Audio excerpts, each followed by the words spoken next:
I'm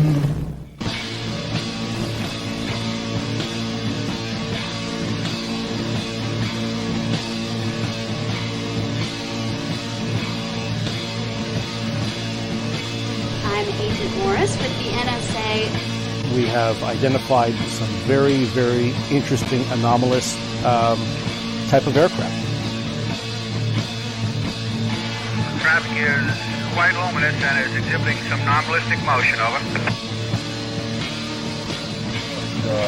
Move very rapidly at any speed or whether any direction it wanted to go. Flag could change and go to the right or the left or go crossways without hesitating a bit. What do you think it was? Well, if they call it a flying saucer, that's what it is.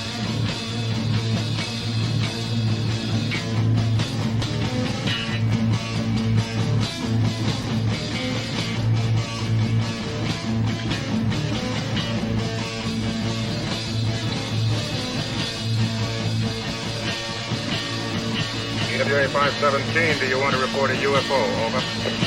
Negative. We don't want to report. Look, it wasn't my worst Wednesday night. After Willy's first book, Adventures in Arabia, he was asked by his editor, Hal Smith, what do you want to write about next? Willy said, voodoo. Willy was still searching for altered states and living religions. Hal said, no one's been able to sell many books about voodoo, but maybe it's an idea. So Willy learned Haitian Creole and went down to Haiti. He was there for a couple months when a government official recommended that Willy go to the island of Lago Navi to study the primitive peasant life and voodoo that he was looking for. He could stay with a U.S. Marine named Faustin Wirkus, who was stationed there. The arrangements were made. The night before Willy went to Lago Navi, he was talking to the pilots that were taking him, and they mentioned that Faustin was doing a good job of managing the island, and that the locals had crowned him king.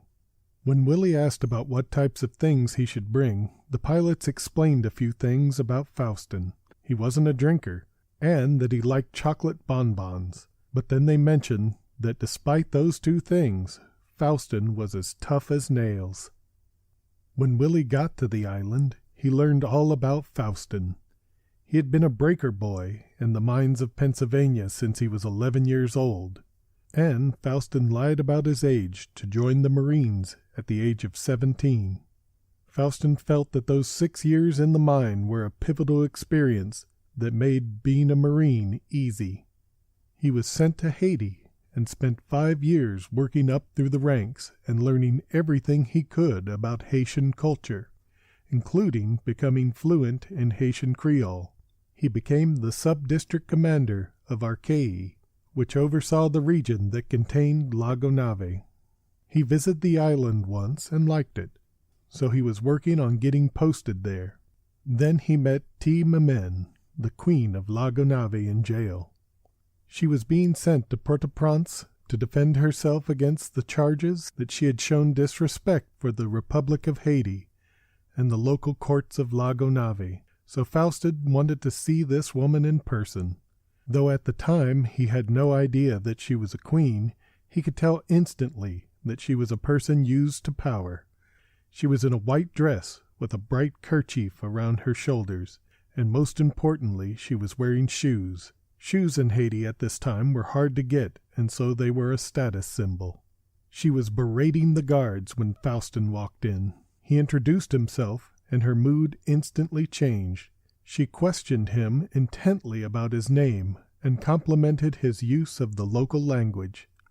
Faustin let her out of prison that night because she promised to come back the next day, and he felt he could trust her. Then he sent word that she should be treated well and basically educated in what the Republic of Haiti was doing.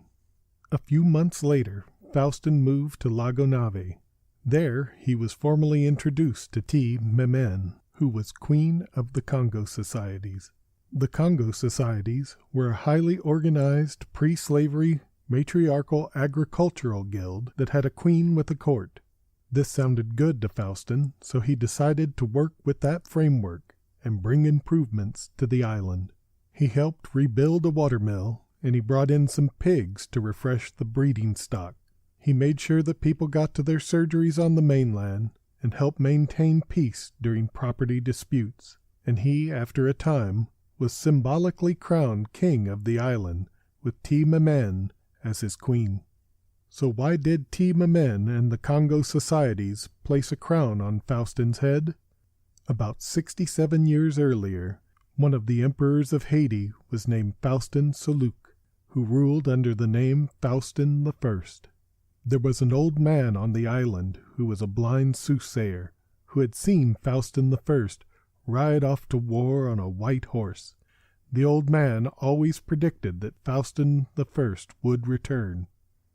And so the Congo societies decided that Faustin Wirkus was the reincarnation of Faustin I, and they symbolically crowned him king of Lago Nave in an intricate ritual that included machetes, headdresses, and a lot of drums.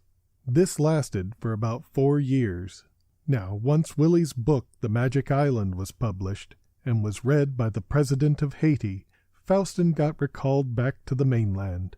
The Haitian president was quite concerned that there was a king in his republic. Haiti wasn't big enough for both a president and a king, and so Faustin's time as the king of Lago Nave was over. Willy had written a chapter about Faustin in his book, and Faustin became world famous.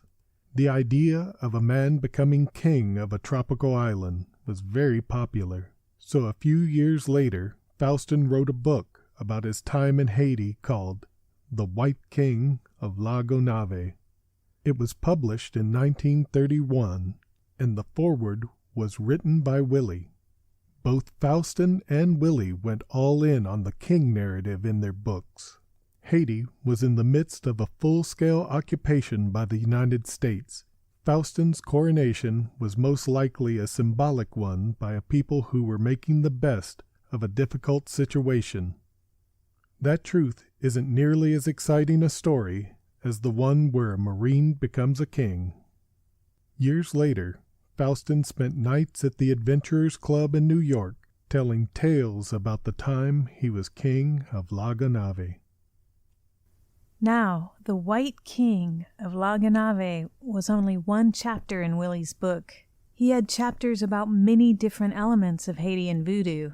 There were tales about various rituals, processionals, ceremonies, and sacrifices. And there was a chapter about zombies.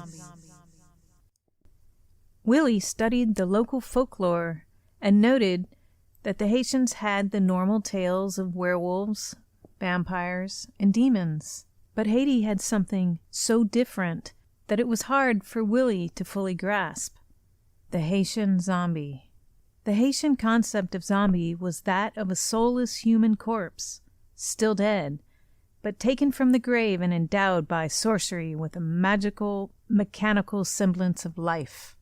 In Haiti, there were powerful witch doctors who could go to a fresh grave and remove the body before it began to decompose. Then they could make it move and turn it into their servant. Willy couldn't understand why his Haitian friends all talked about zombies as if they were real. His friend Paulinus said that the zombies were not merely a superstition, that they were absolutely real. He pointed out that everyone in Haiti buried their dead under stone, near their houses, or beside busy footpaths when they could, to keep the witch doctors from turning their dead into zombies. And Paulinus finally said, "When you have seen them, with their faces and their eyes in which there is no life, you will not only believe in these zombies, who should be resting in graves, you will pity them from the bottom of your heart." So Willy talked to another friend, the very esteemed Dr. Antoine Villiers, who showed him the Haitian Criminal Code Article 246. Now Willy, in his excitement at finding a legal precedent for the creation of zombies, miswrote the number of the article and called it Article 249. This becomes important later on. The policy stated that poisoning someone without causing death would be considered attempted murder, and that if a person were buried while in a coma caused by the poison, that would be considered murder. Willy was amazed, and now he needed to see a zombie. Before Willy left La Gonave, Polynice found him some zombies. They rode horses to an isolated sugarcane field. There were 3 men and 1 woman working in the fields. Polynice set up an introduction. He tapped one of the men on the shoulders, and Willy wrote that the eyes were the worst. They were like the eyes of a dead man, not blind, but staring, unfocused, unseeing. And then he said, I did, in a sense, believe in them, and pitied them, indeed, from the bottom of my heart. Willy's experience with the zombies in the sugarcane fields couldn't have lasted very long, and yet it was to change everything. But before we get into that, let's talk about what happened after Willy published his book, Magic Island.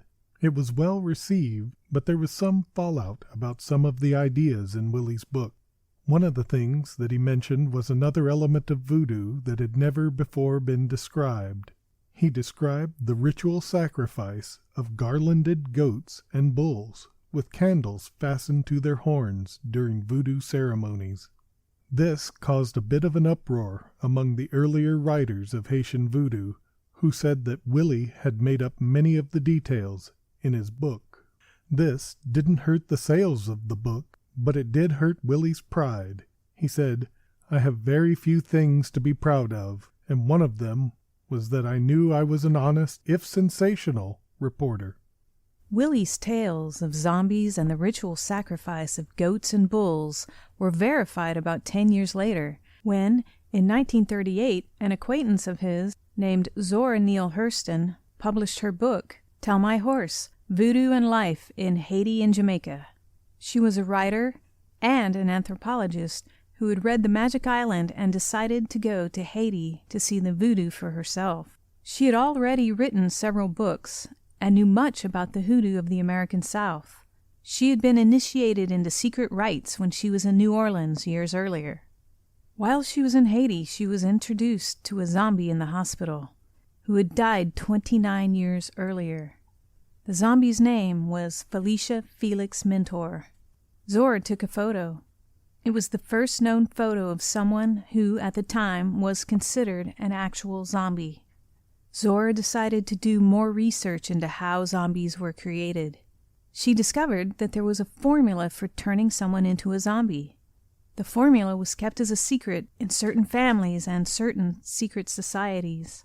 Zora attempted to gain admittance into these societies, or at least to study them in depth. For a time, she delved deeply into the mysteries of Haitian folklore. She learned many esoteric things. But at one point in her research, she got sick and had to return home, forcing her to give up her quest for the secret zombie formula. When she got back to New York City, she said, "Here in the shadow of the Empire State Building, death and the graveyard are final. We have the quick and the dead, but in Haiti, there is the quick, the dead, and then there are zombies."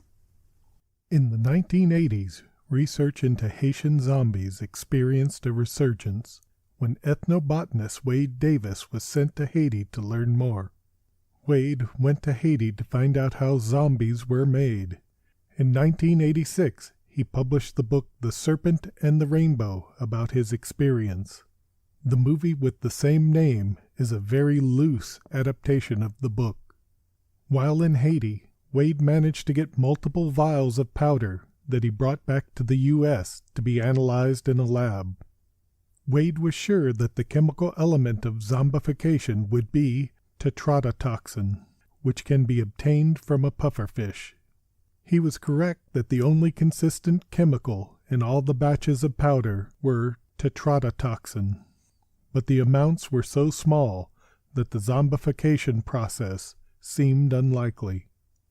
At the time, there were reports in Haiti of people becoming zombies after getting powder onto their skin rather than through ingestion. But no studies were done to see how the small amounts of tetrodotoxin would affect someone transdermally. Wade was criticized for claiming that tetrodotoxin was the main ingredient in zombie making. The symptoms of exposure include numbness, slurred speech, and paralysis, which aren't the normal actions of zombies. Wade also mentioned the plant datura, which when ingested regularly can cause a trance-like state in people. He theorized that datura could be used as well in the making of zombies. In 2020, the current state of research on what the chemical elements are to make zombies are still inconclusive. One of the most interesting things about the Haitian zombie noted in the books by Willy, Zora, and Wade was that the zombies should not be given salt. If they are, the zombie spell is broken. They suddenly know that they are dead, and they become uncontrollable. One of the stories that Willy mentioned in The Magic Island was about a group of zombies that was accidentally given food that had salt in it. This was apparently a big mistake, because the zombies, once they tasted salt, suddenly knew they were dead, and they walked back to their graves and collapsed. Several biochemists have theorized that the zombification process might cause brominism, a disorder caused by eating bromine. The symptoms include stupor, slurred speech, and an abnormal gait. The naturally occurring bromine could be added to the daily diet of zombies. The treatment for brominism is salt, but more investigation is needed.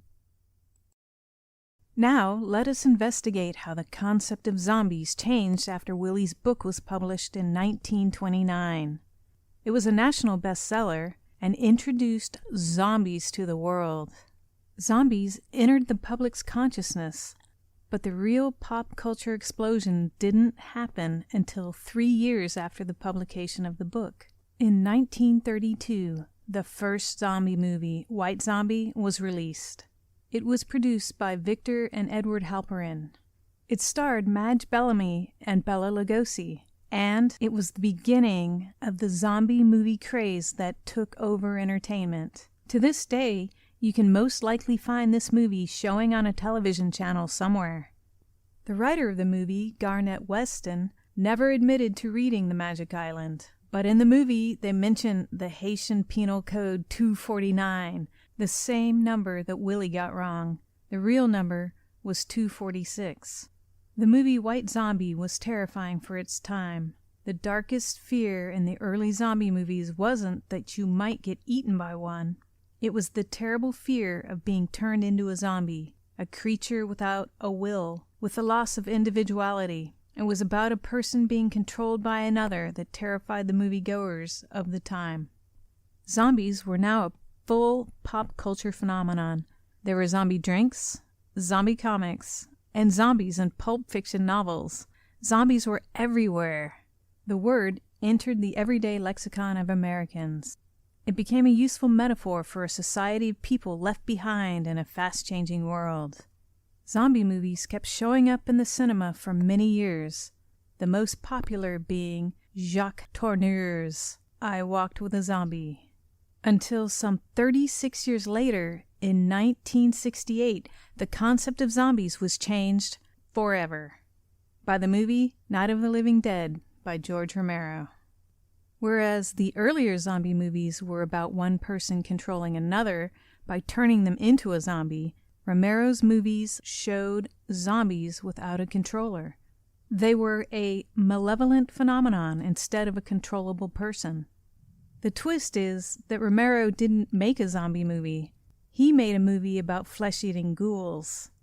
He didn't consider the movie to be a zombie movie. He said zombies were those guys in the Caribbean doing Bela Lugosi's wet work. He had tried to make a movie where the creatures were like the ones in the book I Am Legend, written by Richard Matheson. It's also clear he was influenced by the creatures in the film Last Man on Earth, starring Vincent Price. Notably, the word zombie was never used in the movie Night of the Living Dead. But that didn't matter to the audience. They saw the ghouls as zombies, and zombie became the word to refer to people who have become mindless, flesh-eating automatons. Later, with Romero's second movie, Dawn of the Dead, that he wrote with Dario Argento, Romero embraced the word zombie. He used it in the movie, and he used it behind the scenes when he told the actors, "Zombies don't smile." That's when the idea of modern zombies really took off. They were no longer creatures made from voodoo. They became a new thing with a new folklore, completely separate from the Haitian voodoo origins. From 1968 to today, the concept of zombies has been vastly expanded from the early voodoo element. Today in movies, a zombie can be created by any number of things: radio waves, toxic waste, plagues, etc. With each new movie, TV show, or comic book, the zombie legend continues to evolve. To fully understand and capture the elements of the modern zombie, we consulted with an expert in zombie movies and were given a list of movies to watch to become fully immersed in modern zombie lore. We faithfully watched them all, taking copious notes and designed forms to capture all the data found in these movies. Then we distilled all that data into this thrilling infographic, which we call the poster. We've identified that all zombies can be classified by their source, means of spread, means of locomotion, their desire, and dispatch method. To create the voodoo type of zombie movie, the source has to be voodoo. The ability to spread the source from zombie to person is none. The locomotion is walking. The desire of the creature is to serve their creator, and the dispatch method is to disable the creator. The next type will happen if we have the source as radiation, the spread of the infection is upon death, the locomotion is shambling, the desire is to eat flesh. Combine that with a dispatch method of destroying the brain or setting them on fire.